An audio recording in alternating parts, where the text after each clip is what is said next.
سوات میں چھاونی کا سنگ بنیاد رکھ دیا۔ سوات میں بے پناہ قربانیوں کے بعد امن قائم ہوا۔ آرمی چیف کا یہ کہنا تھا چھاونی دہشت گردوں کو روکنے کا کام کرے گی۔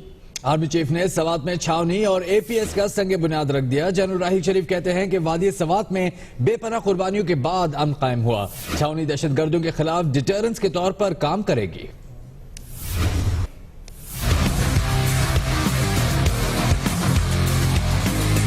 سپہ سالار کا سوات کا دورہ، فوجی چھاونی اور آرمی پبلک اسکول کا سنگ بنیاد رکھا۔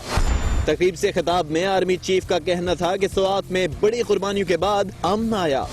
چھاونی کے قیام سے سوات میں ترقی کا نیا دور شروع ہوگا، جبکہ یہ چھاونی دہشت گردوں کے خلاف ڈیٹرنس کے طور پر کام کرے گی۔ جنرل راحیل شریف کا مزید کہنا تھا کہ سوات کے لوگوں کو صحت، تعلیم اور روزگار کے مواقع بھی دستیاب ہوں گے۔ آرمی چیف تقریب میں علاقہ مائدین سے گھل مل گئے۔ اس موقع پر گورنر اور وزیر اعلیٰ کے پی بھی موجود تھے۔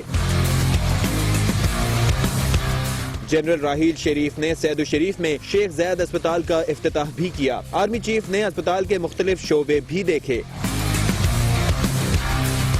آئی ایس پی آر کے مطابق سوات میں فوجی چھاونی کی منظوری خطے کی طویل مدتی سیکیورٹی صورتحال کو مد نظر رکھتے ہوئے دی گئی۔ چھاونی کے قیام سے قانون نافذ کرنے والے اداروں کے اعتماد میں اضافہ ہوگا۔